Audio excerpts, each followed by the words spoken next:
Hello dear students, कैसे हैं आप सब। Welcome to my channel. आज की इस वीडियो से हम स्टार्ट कर रहे हैं अपना रिवीजन सीरीज। इस वीडियो में हम करेंगे क्वाड्रेटिक इक्वेशन का रिवीजन, जिसमें हम पहला टॉपिक जो है standard form of quadratic equation, इसके बारे में जानेंगे और इससे रिलेटेड हमारे कुछ जो क्वेश्चंस होते हैं उसके बारे में जानेंगे। और मैंने यहाँ पर क्या किया है, आप लोगों के लिए जो क्वेश्चंस हैं उनको मैंने डिवाइड किया है टाइप्स में, यानी कैटेगरी में डिवाइड किया है। ओके, तो किस किस तरीके से कैसे कैसे क्वेश्चंस होते हैं उसके बारे में हम सीखेंगे। ओके, और वीडियो को जरूर पूरा देखिए, क्योंकि आप वीडियो को आप कंप्लीट तरीके से देखेंगे, स्किप नहीं करेंगे तो आप कंटेंट को भी स्किप नहीं करेंगे, कंसेप्ट को स्किप नहीं करेंगे। क्योंकि अगर आपने वीडियो स्किप की तो आप कुछ भी इम्पोर्टेंट बात, कोई इम्पोर्टेंट चीज़ आप मिस कर सकते हैं। सो प्लीज़ आप वीडियो को कंप्लीट देखिए शुरू से लेकर एंड तक। जो भी दिक्कत आए, जो भी समस्या आपको लगती है कि यहाँ पर कुछ समझ नहीं आया, वो आप हमसे पूछ सकते हैं। उसके लिए आप बिल्कुल कमेंट कीजिए। राइट, तो स्टार्ट करते हैं हम अपना वीडियो। तो इसमें सबसे पहला टॉपिक जो हम पढ़ेंगे वो पढ़ेंगे कि क्वाड्रेटिक इक्वेशन होती क्या है, यानी द्विघात समीकरण क्या होती है। इसका फिर हम एक स्टैंडर्ड फॉर्म पढ़ेंगे। राइट, और साथ ही साथ में इससे रिलेटेड कुछ ये 4 टाइप के हम क्वेश्चंस करेंगे। तो बढ़ते हैं। अपने पहला टॉपिक है what is quadratic equation. Quadratic equation क्या है, यानी द्विघात समीकरण किसको कहते हैं हम। क्वाड्रेटिक को हम हिंदी में बोलते हैं द्विघात। ठीक है जी। तो द्विघात मतलब दो घात, द्वि मतलब दो, और घात मतलब घात मतलब पावर। ओके, दो तो आपको पता ही है, 2 पावर।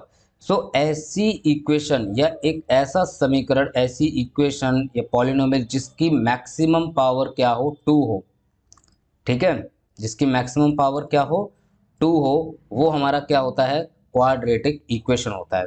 यहाँ पर आप ये देख सकते हैं कि ये एक क्वाड्रेटिक इक्वेशन है। क्यों? क्योंकि यहाँ पर जो ये इक्वेशन है किसके फॉर्म में है, एक्स के फॉर्म में है। यहाँ पर एक्स वेरिएबल हमारे पास है और इसकी मैक्सिमम पावर कितनी है, 2 है। ओके, तो क्वाड्रेटिक इक्वेशन होती है ये। अगर आप इसकी डेफिनेशन की बात करें तो कोई भी एक ऐसा पॉलिनोमियल, ठीक है, कोई भी एक ऐसा पॉलिनोमियल जिसकी डिग्री 2 हो, उसको हम क्या कह सकते हैं, उसको हम कह सकते हैं क्वाड्रेटिक इक्वेशन। उसको हम क्या कह सकते हैं, द्विघात समीकरण। ठीक है, standard form of quadratic equation जो होती है a x square plus b x plus c equals to 0, ये होता है।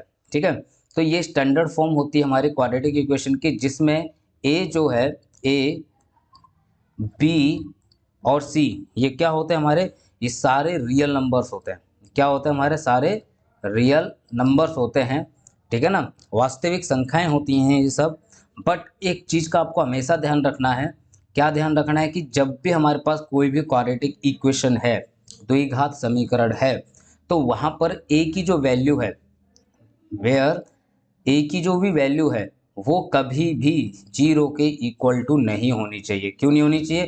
क्योंकि अगर ए की वैल्यू हमने सपोज करो 0 लेट कर ली या मान ली, तो ये हमारा समीकरण द्विघात नहीं होगा, ये पूरा 0 हो जाएगा। यहाँ हमारा सिर्फ बी एक्स प्लस सी बचेगा। ठीक है, तो ये हमारा क्या होता है, ये फिर हमारी एक लीनियर इक्वेशन हो जाती है, ना कि हमारी क्वाड्रेटिक इक्वेशन रहती है।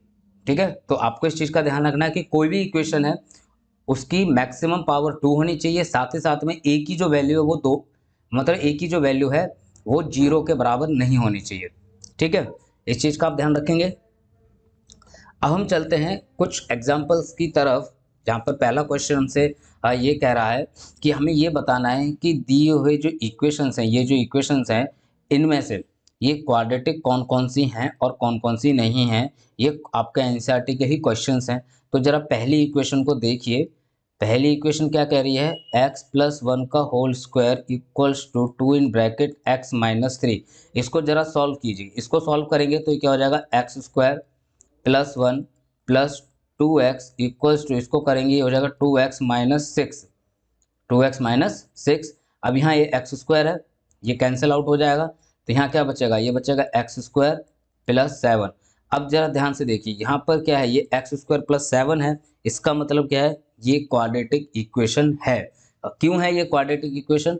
अगर हम इसको जनरल इक्वेशंस यानी स्टैंडर्ड इक्वेशन से कंपेयर करते हैं अगर, तो यहाँ पर अगर आप इसे देखें तो यहाँ पर a की वैल्यू हमारे पास 1 है, यहाँ पर b नहीं है यानी x टर्म नहीं है, तो इसका मतलब क्या है, यहाँ पर b की वैल्यू 0 है।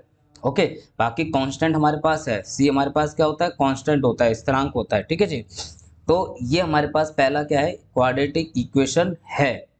ओके, समझ में आया।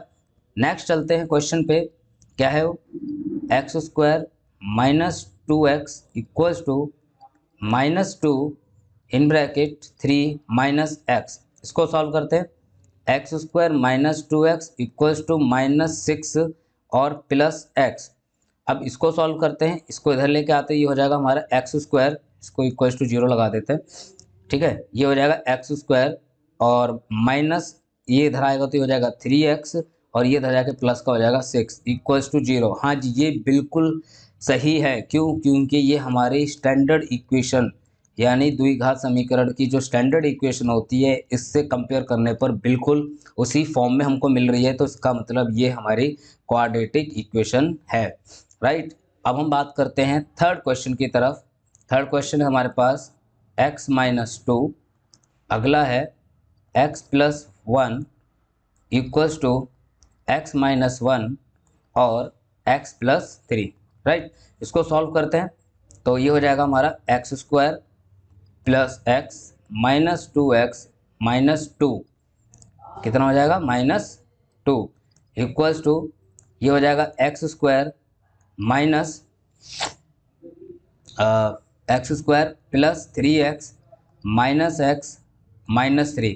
जरा ध्यान से देखिए, ये एक्स स्क्वायर इस एक्स स्क्वायर से कट जाएगा जब हमारे पास ए एक्स स्क्वायर यानी पहला टर्म ही नहीं रहा है ना। इस इक्वेशन के लिए अगर हम देखें तो यहाँ पर हमारे पास पहला टर्म ही खत्म हो गया, इसका मतलब ए की वैल्यू क्या हो गई है, यहाँ पर 0 हो गई है। और हमारे लिए कंडीशन क्या है कि ए की वैल्यू 0 नहीं होनी चाहिए, तो इसका मतलब ये क्वाड्रेटिक इक्वेशन बिल्कुल भी नहीं है। ठीक है, समझ में आया कि ये हमारी क्वाड्रेटिक इक्वेशन क्यों नहीं है, क्योंकि एक्स स्क्वायर तो कट गया। इसका मतलब क्या है, जो भी वैल्यू बचेगी उसमें ए तो है ही नहीं हमारे पास, यानी पहला टर्म तो गया स्टैंडर्ड फॉर्म से अगर हम कंपेयर करते हैं तो, और वो गया तो इसका मतलब क्या है, इसका मतलब ये होगा कि ए की वैल्यू यहाँ पर 0 हो गई। और हमारे पास क्वाड्रेटिक रूल के लिए कंडीशन क्या कहती है कि ए की वैल्यू 0 नहीं होनी चाहिए। That's why this equation is not a quadratic equation. ये दिया हुआ समीकरण आपका द्विघात समीकरण नहीं है। ठीक है, अब आते हैं हम फोर्थ क्वेश्चन की तरफ। Okay, x minus 3 2x plus 1 equals to x in bracket x plus 5। चलिए सॉल्व करते हैं फटाफट से। ये हो जाएगा हमारा कितना, 2x स्क्वायर और ये हो जाएगा हमारा प्लस x, ये माइनस का 6x, ये माइनस का 3 इक्वल्स टू ये हो जाएगा x स्क्वायर और ये हो जाएगा प्लस 5x। अगर आप इसको सॉल्व करेंगे, देखिए यहाँ पर 2x है, यहाँ पर सिंगल x स्क्वायर है, इसका मतलब जब ये इधर आएगा तो हमारा x स्क्वायर बचेगा, है ना। जब यहाँ पर हमारा x स्क्वायर बच रहा है और इसको सॉल्व करते हैं और इसको भी सॉल्व करेंगे तो हमारे पास कितना हो जाएगा, ये इधर जाएगा माइनस का हो जाएगा, माइनस का 11x और प्लस का ये तो माइनस का 10x हो जाएगा और माइनस का 3 इक्वल्स टू 0। यस, ये हमारी क्वाड्रेटिक इक्वेशन है। Yes, this is our quadratic equation. क्यों? क्योंकि ये हमारी स्टैंडर्ड फॉर्म से बिल्कुल मैच कर रही है, उससे कंपेयर करते तो बिल्कुल मैच कर रही है, इस वजह से ये हमारी क्वाड्रेटिक इक्वेशन है। राइट, इसी तरीके से आगे के क्वेश्चन की तरफ बढ़ते हैं। क्वेश्चन कहता है हमारे पास, ये वाला क्वेश्चन हम कर चुके हैं आई थिंक पीछे वाले उसमें, हाँ जी बिल्कुल कर चुके हैं, मिलता ही जुलता सवाल है। चलिए कोई नहीं, करते हैं, फिफ्थ क्वेश्चन करते हैं। ठीक है, आप इसको सॉल्व करेंगे, 2x minus 1 x minus 3 equals to x plus 5 x minus 1। इसको सॉल्व करेंगे, देखिए यहाँ पे 2x और ये x है तो उसका मल्टीप्लाई होगा तो क्या हो जाएगा, 2x स्क्वायर हो जाएगा। इसका x, इस x और इस x का मल्टीप्लाई करेंगे तो यहाँ पे क्या आ जाएगा, x स्क्वायर आ जाएगा। बाकी समथिंग समथिंग यहाँ रहेगा ही रहेगा, ये x इधर जाएगा तो हमारा क्या हो जाएगा, 2x square minus x square. That mean some x square बच रहा है, एक x स्क्वायर बच रहा है और फिर ये जो उसकी समथिंग कुछ आएगा प्लस माइनस में, जो भी कंटेंट आएगा वो आपको पता है। तो इसका मतलब यहाँ पर एक्स स्क्वायर बच रहा है, हमारे पावर है ना मेन, हमारे लिए मेन क्या है, हमारे लिए ये चीज़ मेन है, यानी ए एक्स स्क्वायर होना जरूरी है, चाहे वो हमारे पास ए की वैल्यू 1 हो, 0 नहीं होनी चाहिए, राइट। तो ये हमारी ये भी क्या है, क्वाड्रेटिक इक्वेशन है। ओके, ये 1 नंबर में आता है, तो आप इसको इस तरीके से फटाफट चेक करके भी आप कर सकते हैं। ओके, अब हम बात करते हैं 6th क्वेश्चन की। 6th क्वेश्चन क्या कह रहा है, x square plus 3x plus 1 equals to x minus 2 का होल स्क्वायर। देखिए यहाँ एक्स स्क्वायर है, आप इसको ओपन करेंगे तो x square plus 4 minus 4x आ जाएगा। ओके, ये एक्स स्क्वायर, ये एक्स स्क्वायर, तो देखिए यहाँ पर क्या हो रहा है, यहाँ पर आप ध्यान से देखेंगे तो ये एक्स स्क्वायर, ये एक्स स्क्वायर आप पर हमें कट जाएंगे। जब कट जाएंगे तो यानी यहाँ पर ए की वैल्यू क्या होगी, 0, और ए की वैल्यू 0 होते ही क्या हो जाएगा, नो जी ना, नो हो जाएगा ये, यानी it is not a quadratic equation, ये द्विघात समीकरण नहीं है। अगले क्वेश्चन की तरफ बढ़ते हैं। देखिए यहाँ पर क्यूब है, यहाँ तो वैसे ही नहीं होगा ये, क्यों, क्योंकि ये 3x प्लस 2 का होल क्यूब इक्वल्स टू ये हो रहा है 2x इन ब्रैकेट एक्स स्क्वायर माइनस 1। देखिए अगर हम इसको ओपन करते हैं, ठीक है, देखिए यहाँ पे क्यूब है और यहाँ पर भी देखेंगे तो क्यूब बन रहा है, बट ये एक्स क्यूब बनेगा और ये 2x क्यूब बनेगा। ओके, तो ये भी हमारे पास वैलिड नहीं है और ये भी हमारे पास क्या हो जाएगी, नॉट क्वाड्रेटिक इक्वेशन, इसका भी आंसर नो में आ जाएगा। ओके, 8th क्वेश्चन की तरफ बढ़ते हैं। ये है x cube minus 4x square minus x plus 1 equals to x minus 2 का होल क्यूब। अगर हम इसकी आइडेंटिटी खोलते हैं तो ये हो जाएगा एक्स क्यूब, ओके, माइनस 8, क्योंकि हमने इसकी identity x cube y cube कर दिया। अब यहाँ पे लेंगे हम plus 3 into x y square. Okay, तो हमारी जो आइडेंटिटी है उसको लगाएंगे 3xy square, so 3 into x into minus 2 का होल स्क्वायर, और यहाँ पे हम वैल्यू उठाएंगे तो हमारे पास ये हो जाएगा 3x क्यूब प्लस 3 4 जा 12 माइनस का, नहीं प्लस का ही आएगा। ओके, किसका आएगा, ये प्लस का ही आएगा। ओके, तो इसको अगर हम आगे कंटिन्यू सॉल्व करते हैं तो हमको मिलता है क्या,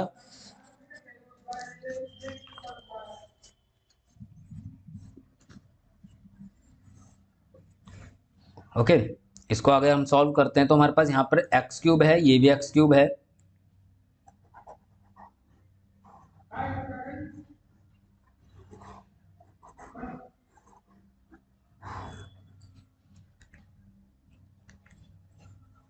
चलिए अब हम स्टार्ट करते हैं अपना 8th क्वेश्चन। क्या कहता है 8th question, x cube minus 4x square minus x plus 1 equals to x minus 2 का होल क्यूब। तो हम सबसे पहले इस आइडेंटिटी को ओपन करेंगे, यहाँ पर ये हो जाएगा x cube plus 3x into minus 2 का whole square, okay, minus 3x square into 2, और ये माइनस का 8 हो जाएगा, ठीक है। तो ये हो जाएगा एक्स क्यूब प्लस, इसका स्क्वायर करेंगे प्लस में आएगा तो 3 4 जा 12x, ओके, और माइनस ये हो जाएगा कितना 6x स्क्वायर माइनस 8, राइट। अब जरा ध्यान से देखिए, यहाँ पर हमारे पास एक्स क्यूब है, यहाँ पर भी एक्स क्यूब है, मैं यहाँ पर लिख लेता हूँ x cube minus 4x square minus x plus 1। देखिए जरा ध्यान से देखिए, एक्स क्यूब से एक्स क्यूब कैंसिल हो गया, अब हमारे पास यहाँ पर एक्स स्क्वायर माइनस का 4x स्क्वायर बच रहा है, यहाँ पर माइनस का 6x स्क्वायर बच रहा है, ये यहाँ पर वैल्यू आएगी तो ये हमारे पास यहाँ पे समथिंग 2x स्क्वायर बचेगा प्लस समथिंग कुछ चलेगा, बचेगा बिल्कुल, ठीक है। तो इसका मतलब ये कंडीशन यहाँ पर हमारी क्या होती है, सेटिस्फाई होती है। अगर हम जनरल इक्वेशन से कंपेयर करते हैं तो हमारी कंडीशन सेटिस्फाई हो रही है ना, हमारे पास यहाँ पे ए एक्स स्क्वायर की वैल्यू मिल गई, यानी ए की वैल्यू 2 है, ठीक है, एक्स स्क्वायर हमारे पास है, प्लस बी एक्स समथिंग होगा, प्लस सी भी समथिंग होगा, यानी ये इस फॉर्म में मिल जाएगी इक्वेशन। इसका मतलब क्या है, इसका मतलब ये है कि ये इक्वेशन हमारी क्वाड्रेटिक इक्वेशन है। देखिए इसी तरीके से सवाल आपको पूछा जा सकता है कि दिया हुआ इक्वेशन क्वाड्रेटिक है, यानी कि द्विघात है या नहीं है। कुछ आपको डायरेक्ट पता चल जाएंगे, कुछ आपको सॉल्व करके करने होंगे, राइट। अब हम बात करते हैं अगले टॉपिक की, यानी कि अगले टाइप की, जिसमें कहता है हमें ये डिटरमाइन करना है कि दी हुई वैल्यू, क्या, कि दी हुई वैल्यू इक्वेशन का सॉल्यूशन होगा या नहीं। ठीक है, इस तरह के क्वेश्चन हम कर चुके हैं 9th क्लास में, वैल्यू डाल के जीरोज निकालने वाले, कि चेक करने के लिए कि ये इसके जीरोज हैं यानी। ठीक है, सेम है, कोई दिक्कत नहीं है। चलिए मैं यहाँ पे एक एग्जांपल ले लेता हूँ अपनी तरफ से। ओके, क्या है, 3x² minus 2x minus 1 equals to 0, और हमें चेक करना है x की वैल्यू 1 के लिए। किसके लिए चेक करना है? x की वैल्यू 1 के लिए चेक करना है। ओके, चलिए करते हैं। तो देखिए हमें यहाँ पर x की वैल्यू, इसको हम क्या कर लेंगे, इसको हम px लेट कर लेंगे। px इक्वल्स टू क्या हो जाएगा, 3x² minus 2x minus 1 equals to 0, और हमने यहाँ पर x की वैल्यू क्या पुट कर दी, 1 पुट कर दिए। ओके, तो ये कितना हो जाएगा हमारे पास, 3 1 का square minus 2 multiplied by 1 minus 1।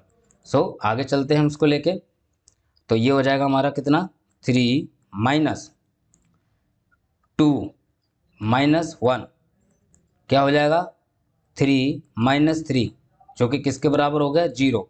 यानी कि x की वैल्यू डालने पर अगर हमारी px की वैल्यू 0 आ जाए, ठीक है, px मीन्स p1 जो भी वैल्यू दी है उस पर क्या आ जाए, 0 आ जाए, तो इसका मतलब यह है कि ये जो x की वैल्यू जो दी हुई है हमको, वो इसका सॉल्यूशन है।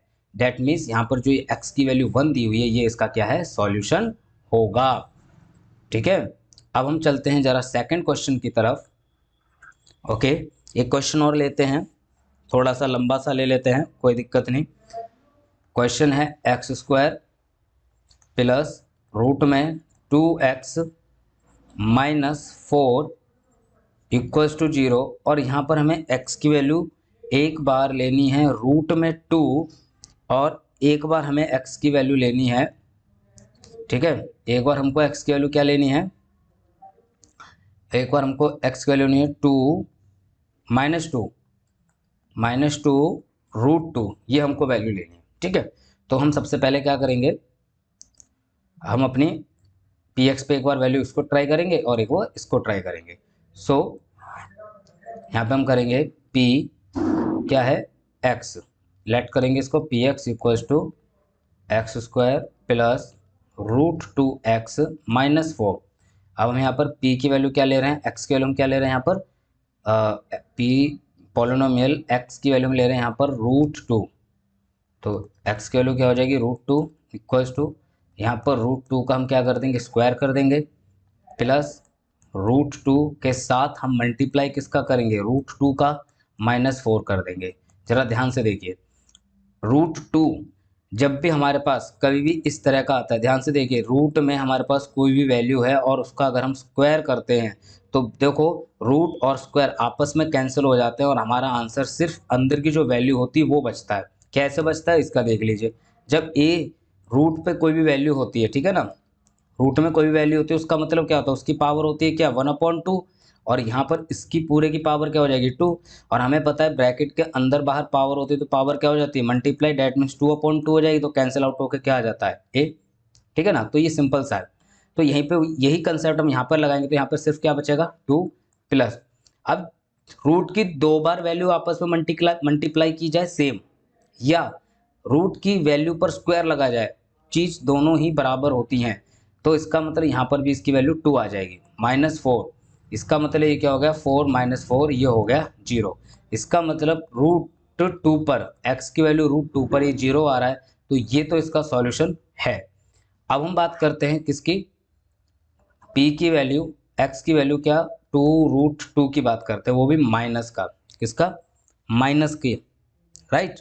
तो करते हैं सॉल्यूशन, तो देखिए -2√2 का होल स्क्वायर प्लस √2 मल्टीप्लाई -2√2 इनका, और माइनस में हमारे पास पीछे 4 है ही।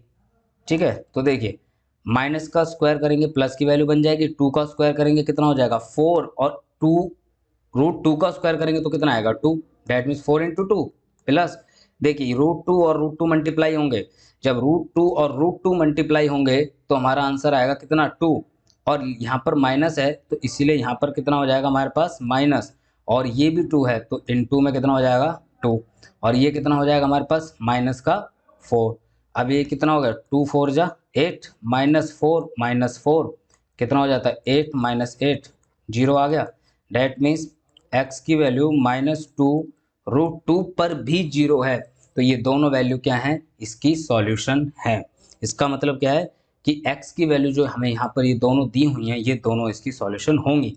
अगर किसी क्वेश्चन में हमारे पास ये वैल्यू नॉट इक्वल टू 0 आ जाए, यानी कि x पे कोई भी वैल्यू आपको दी गई है और वो नॉट इक्वल टू 0 हो जाए, तो वो उसका सॉल्यूशन नहीं होगा।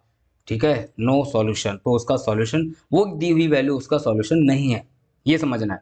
जो हमको x की वैल्यू दे रखी है वो वैल्यू उसका, उस इक्वेशन का सॉल्यूशन नहीं है, राइट। अब हम बात करते हैं अगले उसके, जहां पर हमें निकालनी है क्या, अननोन वैल्यू। ठीक है ना, to determine the unknown value present in the equation when its root या रूट्स आर गिवन, यानी अगर हमको उसके रूट्स या रूट दिए हुए होंगे और इक्वेशन में कोई हमारे पास एक अननोन वैल्यू है और हमको उसकी मतलब वैल्यू ज्ञात करनी है, अननोन कोई चीज़ है उसके हमको वैल्यू ज्ञात करनी है, तो किस तरीके से ज्ञात करेंगे। देखिए यहाँ पर एक इक्वेशन है kx² plus 2x minus 3 equals to 0, और यहाँ पर x की वैल्यू क्या है 2 है, यानी कि ये जो x की वैल्यू 2 है ये इसका सॉल्यूशन है। जब ये इसका सॉल्यूशन है तो हमें यहाँ पर क्या है k की वैल्यू फाइंड करनी है, तो चलिए जी निकाल लेते हैं। px इक्वल्स टू हम मान लेते हैं kx² plus 2x minus 3 equals to 0। x की वैल्यू हम क्या डालेंगे यहाँ पर 2 पुट कर देंगे, तो क्या हो जाएगा 2² k plus 2 into 2 minus 3, okay, minus 3 equals to 0। अब यहाँ पर 2 2 जा 4 k, 2 2 जा 4 k minus plus 4 minus 3 equals to 0, और ये क्या हो जाएगा 4k प्लस 1 इक्वल्स टू 0, और k की जो वैल्यू है यहाँ पर क्या आ जाएगी, k की वैल्यू आ जाएगी -1/4, तो ये k की वैल्यू हमारे पास निकल के आ गई, कितनी आ गई -1/4। ठीक है, तो ये जो क्वेश्चन होते हैं यहाँ पर जो वैल्यू दे रखी है इसका मतलब क्या है, इसका मतलब ये जो वैल्यू है ये इसका सॉल्यूशन है, और जब ये इसका सॉल्यूशन है तो हमें अननोन वैल्यू जो ये k हो सकती है, m हो सकती है, a हो सकती है, q हो सकती है, p हो सकती है, कुछ भी हो सकती है, तो हमें उसकी वैल्यू निकालनी है।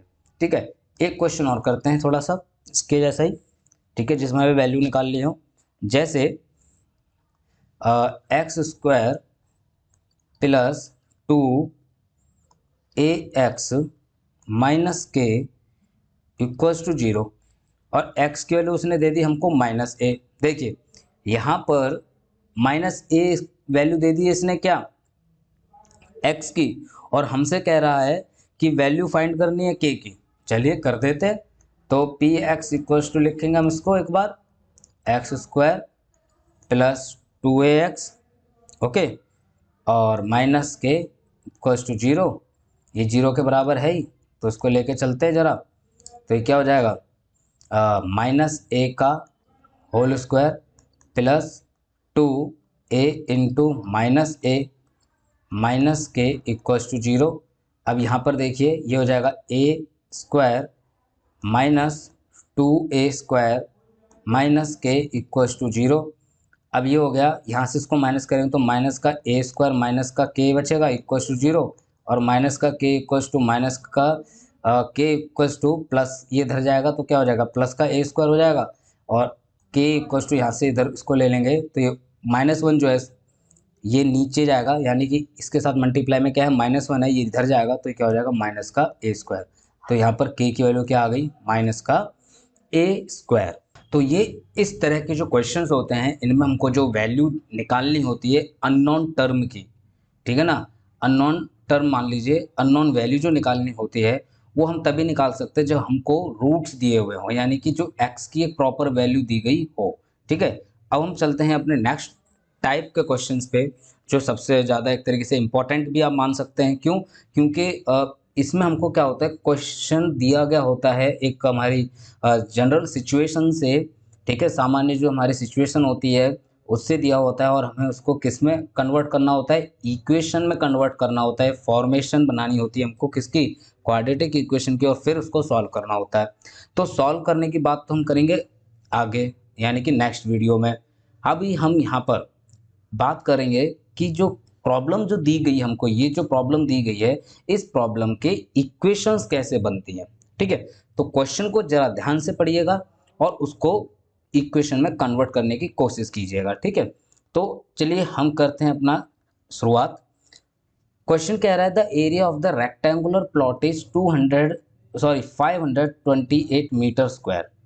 जो एरिया है रेक्टेंगुलर प्लॉट का, ठीक है ना, उसका एरिया यानी क्षेत्रफल जो है प्लॉट का कितना दे रखा है हमको, 528 मीटर स्क्वायर।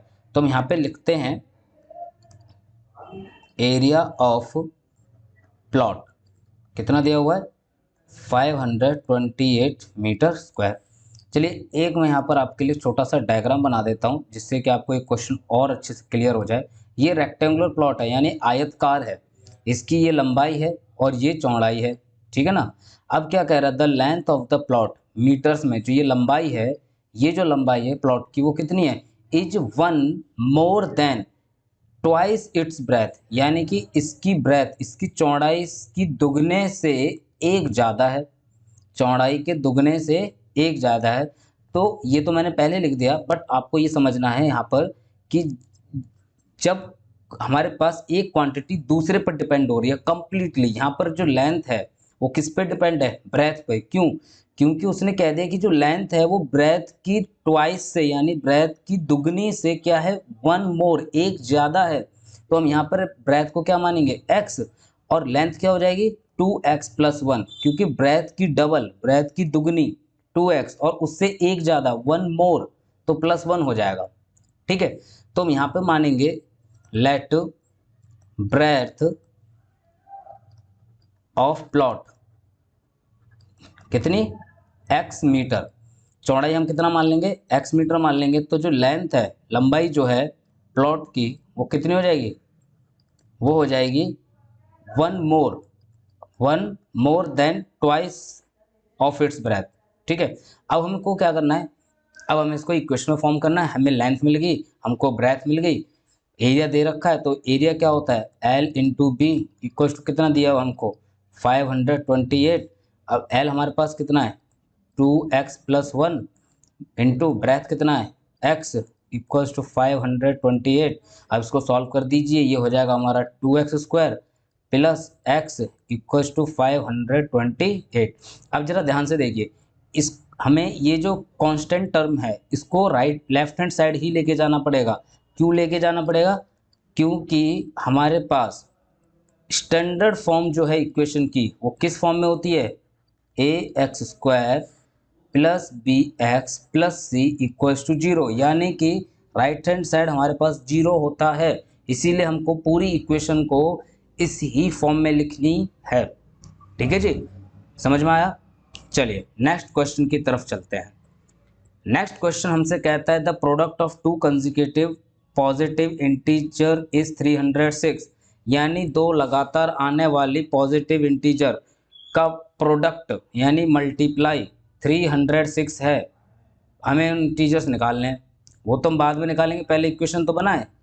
तो हमारे पास अगर हम मान लें, लेट कर लें, लेट वन नंबर, एक जो नंबर है अगर वो x है, तो दूसरा नंबर यानी अदर नंबर क्या हो जाएगा, भाई कंसेक्यूटिव है ना, लगातार आने वाला, तो कंसेक्यूटिव में क्या हो जाएगा, एक जुड़ जाएगा, चाहे वो कोई सा भी नंबर हो। ठीक है, अब वो कह रहे हैं इन दोनों का प्रोडक्ट है, क्या प्रोडक्ट, तो प्रोडक्ट ऑफ नंबर्स कितना दिया हुआ हमको, प्रोडक्ट ऑफ नंबर्स दिया हुआ कितना 306, तो मल्टीप्लाई कर देते हैं, पहला नंबर मल्टीप्लाई दूसरा नंबर बराबर प्रोडक्ट, x² प्लस x बराबर प्रोडक्ट, वैल्यू को ले आते हैं इधर अपनी जनरल स्टैंडर्ड फॉर्म में, है ना, कितना हो जाएगा -306 इक्वल्स टू 0। ये हमारी इक्वेशन बन गई। ठीक है, ये हमारी क्या बन गई, इक्वेशन, समीकरण बन चुका है जी। अब हम बात करते हैं अगले क्वेश्चन पे। ये हमारे एनसीईआरटी के ही क्वेश्चन है, मैंने बस कैटेगराइज कर दिया है, ठीक है ना। हालांकि एनसीईआरटी में भी अलग अलग है, बट हमें पता रहे कि ये क्वेश्चन किस कैटेगरी में आ रहा है। यानी हमसे जनरल सिचुएशन दे के, सामान्य कुछ सिचुएशन दे रखी है और हमें उससे पूछ रहा है इक्वेशन बनाइए, ठीक है।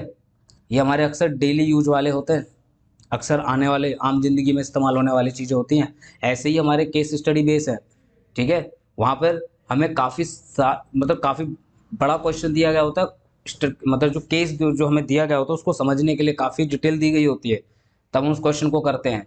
यहाँ पर हमको थोड़ा सा दिया हुआ है और हमें यहाँ पर सिर्फ छोटा सा सवाल है, इसलिए छोटी सी ही सिचुएशन दी गई है, ठीक है। अब हम क्वेश्चन अगले पे आते हैं, इसको स्टार्ट करते क्या कर रहा है। Rohan's mother is 26 years older than him, यानी कि रोहन की जो माता है वो 26 साल ओल्डर यानी बूढ़ी नहीं बड़ी हैं, किससे, रोहन से। The product of their edges in years, यानी कि जो उनके एज है, उनकी उम्र की जो है वो गुणनफल कब से, 3 साल फ्रॉम नाउ, यानी 3 ईयर्स फ्रॉम, अब से 3 साल बाद जो उनकी एज का प्रोडक्ट है वो कितना हो जाएगा, 360। तो बताइए रोहन की प्रेजेंट क्या है होगी। हमें देखो क्वेश्चन में पूछ रहा है क्वेश्चन में क्या पूछ रहा है, we would like to find Rohan present age, Rohan की प्रेजेंट एज निकालनी है। देखिए इस तरह के क्वेश्चन में आप सबसे पहले देखिए पूछ क्या रहा है, जिस पे पूछ रहा है उसी को लेट कर लो। रोहन की पूछ रहा है, चलिए रोहन को लेट कर लेते हैं। तो हमने कर लिया लेट रोहन्स प्रेजेंट एज, कौन सी एज, प्रेजेंट एज कितनी है, एक्स ईयर्स, एक्स ईयर्स। अब रोहन की प्रेजेंट एज कितनी है, एक्स ईयर है, तो रोहन की माता की कितनी हो जाएगी, Rohan's mother age, Rohan's mother age कितनी हो जाएगी, एक्स प्लस 26 ईयर्स, क्यों, क्योंकि वो उनसे उतनी बड़ी हैं। अब 3 years from now, 3 years from now, अब से 3 साल बाद जो रोहन की एज होगी, रोहन्स एज कितनी हो जाएगी, वो भैया 3 साल बढ़ जाएगी ना। अगर हम बात करें कि अगर मेरी एज अभी एक्स है और 3 साल बाद कितनी होगी, तो 3 साल बाद यानी आगे की 3 साल यानी बढ़ेगी, और वो 3 साल पहले पूछता तो माइनस होती, ठीक है। तो यहाँ पे रोहन की एज कितनी हो जाएगी, एक्स प्लस 3 हो जाएगी। तो रोहन्स मदर एज कितनी हो जाएगी, रोहन्स मदर एज कितनी हो जाएगी, एक्स प्लस 26 प्लस 3 कितना हो जाएगा, x प्लस 29। अब हम इन दोनों की एजेस का प्रोडक्ट कितना दिया हुआ है, 360 दिया हुआ है, तो चलिए लगा देते हैं। Product of ages, product of ages कितना है, 360। तो रोहन की एज कितनी है, x plus 3 multiplied by x plus 29 equals to 360।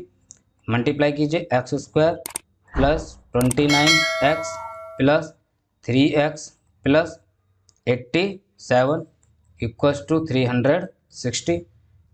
X square plus 32x plus 87 minus 360 equals to 0।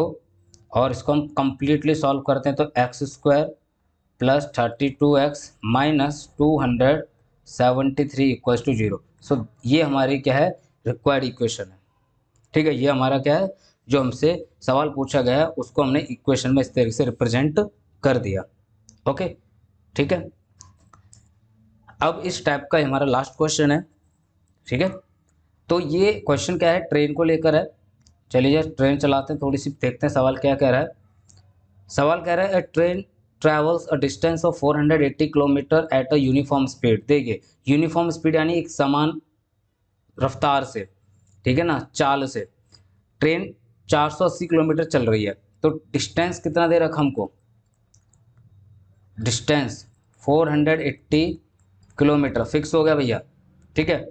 If the speed had been 8 kilometre less, अगर रफ्तार या जो चाल है वो 8 किलोमीटर कम होती तो उसको 3 घंटे और ज़्यादा लगते वही डिस्टेंस कवर करने के लिए। यानी कि अगर जो उसकी स्पीड थी, मान लीजिए हमने लेट स्पीड ऑफ ट्रेन, हमने लेट की क्या, speed of train x kilometre per our. हमने स्पीड क्या मान ली, x किलोमीटर पर आवर। तो अगर उसकी स्पीड x -8 होती तो उसको 3 घंटे और ज़्यादा लगते, और हमसे पूछ रहा है कि क्या पूछ रहा है, we need to find the speed of train, हमको क्या करनी है, ट्रेन की स्पीड निकालनी है। तो अब एक बात बताइए, जब डिस्टेंस ये है और हमने स्पीड ये मान ली है, लेट कर ली है, तो कुछ तो टाइम लगा होगा ना। कितना, इस डिस्टेंस को ट्रैवल करने के लिए 480 किलोमीटर ट्रैवल करने के लिए x की स्पीड पे कुछ तो टाइम लगा होगा, तो वो टाइम निकालते हैं। So time taken to travel, time taken to travel 480 kilometre कितना हो जाएगा, डिस्टेंस अपॉन स्पीड। अब कहता है क्वेश्चन, इफ, क्या, इफ स्पीड हैड बीन, अगर स्पीड जो है, if speed had been 8 kilometre per hour less, यानी कि क्या हो गई स्पीड, x -8, पहले कितनी थी, x थी, अब हो गई x -8 kilometre per our, distance उतना ही चल रहा है, तो टाइम कितना लगा होगा, टाइम टेकन, टाइम टेकन कितना हो जाएगा, 480 upon x -8 hour, x -8 hour. अब जरा आगे देखिए, क्वेश्चन को कह रहा है तो इसको 3 घंटे ज़्यादा लगते वही डिस्टेंस कवर करने में, यानी कि जब हमने ट्रेन की स्पीड को कर दिया कम 8 किलोमीटर, तो जो एक्चुअल टाइम लग रहा था, एक्चुअल टाइम कितना लग रहा था, इतना लग रहा था भैया 480 अपॉन एक्स। तो जब ट्रेन की यहाँ पर स्पीड 8 किलोमीटर कम कर दी गई है, तो जो एक्चुअल टाइम जो से पहले लग रहा था उससे उसको कितना टाइम लग रहा है ज़्यादा, 3 आवर। यहाँ पर ध्यान दीजिए, ये वो टाइम है, ये कौन सा टाइम है, ये वो वाला टाइम है जब ट्रेन की स्पीड कम कर दी। जब यहाँ पर ट्रेन की स्पीड कम की है, और तो यहाँ पर टाइम बढ़ रहा है, क्यों बढ़ रहा है, क्योंकि जो एक्चुअल टाइम है उसमें तो बढ़ोतरी आएगी, ठीक है। तो ये जुड़ जाएगा इसमें, ये जुड़ जाएगा, फॉर्मेशन हो जाएगा, आगे हमारी इक्वेशन बन जाएगी। तो चलिए बना लेते हैं इक्वेशन। तो इक्वेशन क्या हो जाएगी, मैं यहाँ पे करता हूँ, ठीक है, यहाँ पे करता हूँ, इसको हटा देता हूँ यहाँ से। तो इक्वेशन हो जाएगी 480 upon x -8 -480 upon x equals to 3। मैं यहाँ से 480 को ले लेता हूँ कॉमन, ओके। यहाँ पे एलसीएम आ जाएगा ये x इन ब्रैकेट x -8, और ये हो जाएगा कितना, x minus in bracket x -8, okay, equals to 3, और ये हो जाएगा 480 ब्रैकेट में, इसको हम सॉल्व करेंगे, इसको सॉल्व करेंगे, x -x + 8 अपॉन में x² -8x इक्वल्स टू 3, 480 ये कैंसिल आउट हो जाएगा, बचेगा कितना, मल्टीप्लाइड बाई 8 अपॉन में x² -8x equals to 3, cross multiply कर देंगे तो ये हो जाएगा 3x² -8x इक्वल्स टू 480 में 8 का मल्टीप्लाई करेंगे तो हमारा आएगा कितना, 1280, ओके। अब स्टैंडर्ड फॉर्म में लाने के लिए हम क्या करेंगे, ये जो 1280 है उसको हम लेफ्ट हैंड साइड लेके आ जाएंगे, तो हमारा आंसर कुछ इस फॉर्म में आ जाएगा। तो ये थे हमारे पास 4 टाइप के क्वेश्चंस। इसी तरह की रिवीजन वीडियोस में लाता रहूँगा, जिससे क्या है आप लोगों का रिवीजन अच्छे से हो जाए। और जो क्वेश्चंस हैं, आप लोगों को कोई डाउट है तो प्लीज़ कमेंट जरूर कीजिए, ठीक है। चैनल को सब्सक्राइब कीजिए, लाइक कीजिए, वीडियोज़ को शेयर कीजिए अपने फ्रेंड्स के साथ, okay. And stay blessed, keep learning, thank you very much.